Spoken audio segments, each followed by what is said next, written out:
10वीं क्लास के विद्यार्थी ध्यान देंगे। आज हम पढ़ेंगे पोइम, इसका नाम है द बाल पोइम।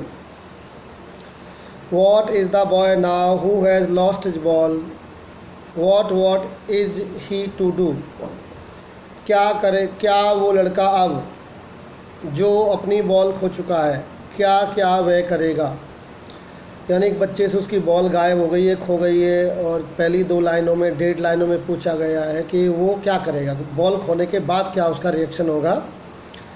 आई सा इट गो मैरीली बाउंसिंग, मैंने देखा इस बॉल को जाते हुए खुशी खुशी उछलते हुए, डाउन द स्ट्रीट, गली में आगे की ओर नीचे की ओर, एंड देन और फिर मैरीली ओवर, खुशी खुशी वहाँ पर, there it is in the water, और धीरे धीरे ये गली में से होते हुए पानी में चली गई।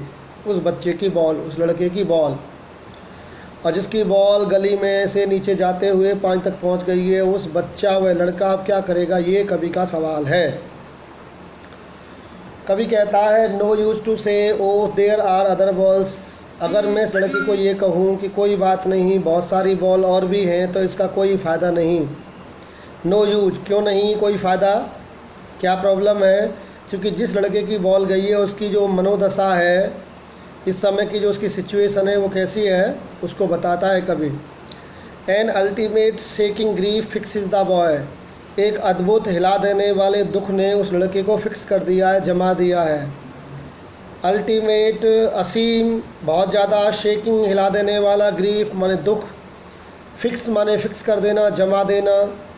यानी इतना दुख है उस लड़के के ऊपर, उस बॉल के खो जाने का गम है कि वो फिक्स सा हो गया है, न कुछ बोलता है, न हिलता है, न डुलता है, जम गया एक जगह पर, एक ही स्थिति में है। एज ही स्टैंड्स रिगिड, वह खड़ा होता है, खड़ा हुआ है, रिगिड माने जमा हुआ एक जगह पर, ट्रेमलिंग माने कांपता हुआ, स्टेयरिंग डाउन, नीचे की तरफ घूर कर देखता हुआ। All his young days into the harbour, ऐसा लगता है कि वह नीचे की तरफ घूर कर वो उन दोनों को देख रहा है जो उसने समुद्र के किनारे बिताए हैं मौज मस्ती में, ऐसा कभी महसूस करता है। वेयर इज बॉल वेंट, और जहाँ पर उसकी बॉल चली गई है।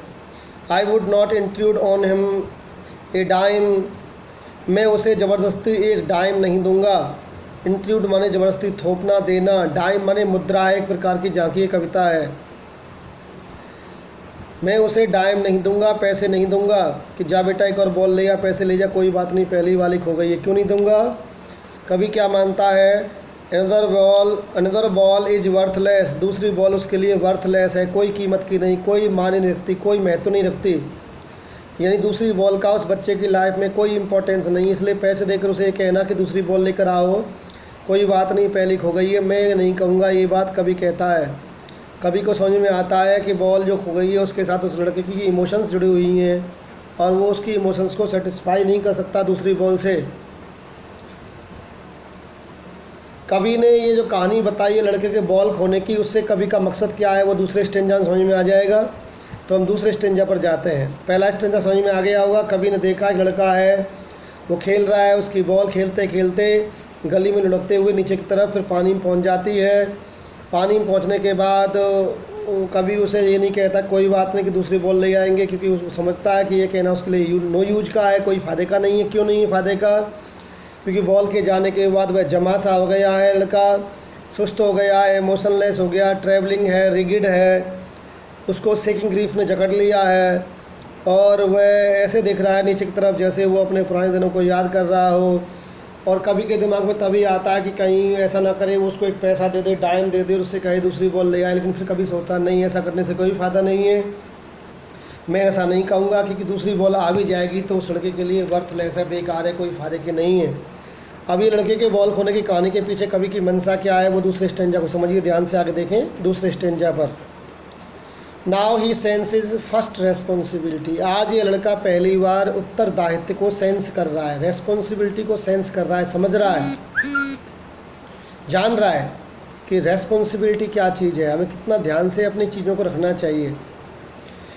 इन ए वर्ल्ड ऑफ पजेशंस, सांसारिक संसार में, यानी इस जो संसार है, जो पजेशंस का संसार है, जो वस्तुओं को इकट्ठा करने का संसार है, भौतिक वस्तुओं का संसार है, भौतिक संसार है, वर्ल्ड ऑफ पजेशंस। इस वर्ल्ड ऑफ पजेशंस में यानी भौतिक संसार में हमें रेस्पॉन्सिबिलिटी के साथ रहना, ये लड़का आज ये बात सीख रहा है बॉल को खोकर। अगर उसने रेस्पॉन्सिबिलिटी से उस बॉल के साथ खेला होता तो उसकी बॉल गायब नहीं होती, खोती नहीं। तो उस लड़के ने बॉल को खोकर क्या सीखा है? रेस्पॉन्सिबिलिटी का सेंस सीखा है। पीपल विल टेक बॉल्स, लोग बॉल लेते रहेंगे, balls will be lost always, और बॉल तो खोती रहेंगी, लिटिल बॉय, छोटे लड़के, कोई बात नहीं। And no one buys a ball back, लेकिन कोई भी वो बॉल वापस नहीं खरीद सकता जो खो चुकी है। इसलिए कभी समझाता है कि मनी इज एक्सटर्नल, रुपया, पैसा, धन ये तो बाहरी चीज़ है, इससे हम वस्तुएं तो खरीद सकते हैं लेकिन इमोशंस को सेटिस्फाई नहीं कर सकते। जो बॉल खोई है उसके बदले में दूसरी बॉल तो आ सकती है, लेकिन जो पहली बॉल के साथ उस लड़के की इमोशंस हैं वो कैसे सेटिस्फाई होंगी, वैसे कैसे संतुष्ट होंगी। जो लगाव उसे पहली बॉल के साथ था वो लगाव उसे फिर से कैसे प्राप्त होगा, ये इंपॉर्टेंट। इसलिए मनी से वो लगाव प्राप्त नहीं हो सकता।